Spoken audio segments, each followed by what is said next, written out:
আসসালামু আলাইকুম ভিউয়ার্স, সবাই কেমন আছেন? আজকে আমি কিছু এরকম বাতিল জিনিস দিয়ে কাজ করব যেগুলো আমরা কোনো সময় কাজে লাগাই না, একেবারেই ফেলে দিই। তো সেগুলো হচ্ছে প্লাস্টিক আর যে একটা হেক্সিসলের বোতল। তো প্রথমেই আমি হেক্সিসলের বোতল দিয়ে একটা ফুলের টব তৈরি করে নিব। তারপর এটার মধ্যে সাজানোর জন্য আমি কিছু ফুল তৈরি করব প্লাস্টিক দিয়ে। প্রথমেই আমি হেক্সিসলের বোতলের যে মুখের দিকটা সেটা কেটে ফেলে দিয়েছি। এরপর এটার মধ্যে হলুদ কালার দিয়ে বেস কালারটা করে নিয়েছি। তো বেস কালারটা হয়ে যাওয়ার পর এটার মধ্যে কিছু ফ্লাওয়ার অ্যাড করে দিয়েছি এবং কিছু পাতা অ্যাড করে দিয়েছি।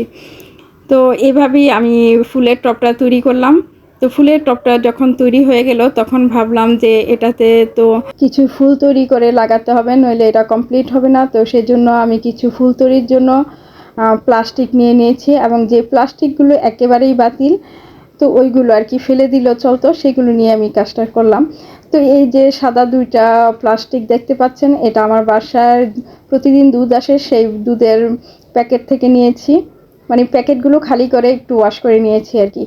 আর ফুলের পাপড়িগুলো সব এক সমান হওয়ার জন্য আমি শক্ত একটা কাগজ কেটে নিয়েছি এবং ওই মাপে সবগুলো ফুলের পাপড়ি তৈরি করে নিয়েছি। আর সবুজ কালার একটু পলিথিন থেকে আমি কিছু পাতা কেটে নিয়েছি ফুলের গোড়ার দিকটাতে লাগানোর জন্য।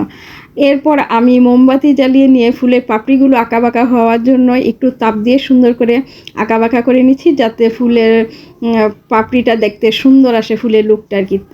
এরপর সুপার ক্লে গোল করে নিয়ে পলিথিনের মধ্যে তারপরে গুনার মধ্যে লাগিয়ে দিয়ে ফুলের যেই বোটার অংশটা সেটা তৈরি করে নিয়েছি। এরপর সুতা দিয়ে পেঁচিয়ে পেঁচিয়ে সাদা পাপড়িগুলো লাগিয়ে নিচ্ছি। কিছু পাপড়ি লাগানো হয়ে যাওয়ার পর এরপর গ্লুগানের সাহায্যে বাকি পাপড়িগুলো সুন্দর করে লাগিয়ে নিয়েছি। ফুলের পাপড়ি সবগুলো লাগানো হয়ে যাওয়ার পর গোড়ার দিকটাতে সবুজ কিছু পাতা অ্যাড করে দিয়ে এই ফুলটা শেষ করলাম। তো ফুলটা শেষ হওয়ার পরে যে গুনার অংশটা আছে লম্বা কতখানি সবুজ কালার পলিথিন কেটে এটার মধ্যে পেঁচিয়ে দিয়ে এটা শেষ করলাম। তো আমার একটা ফুল হয়ে যাওয়ার পর বাকি আরও একটা ফুল তৈরি করব। এখন আমি নীল কালার কিছু প্লাস্টিক নিয়েছি।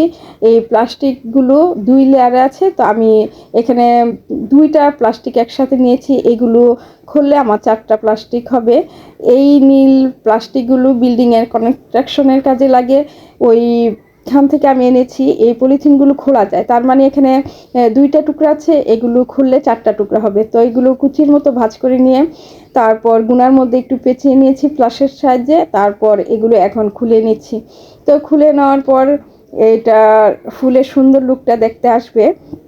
তো এভাবে আমি এই ফুলটাও তৈরি করে নিলাম। তো আমার পুরা ফুলের টব আর ফুলগুলো দেখতে কেমন হয়েছে আপনারা জানাবেন। যদি ভালো লাগে অবশ্যই সাবস্ক্রাইব করবেন, পাশে থাকবেন। সবার জন্য শুভকামনা রইল। আজ এই পর্যন্তই, আল্লাহ হাফিজ।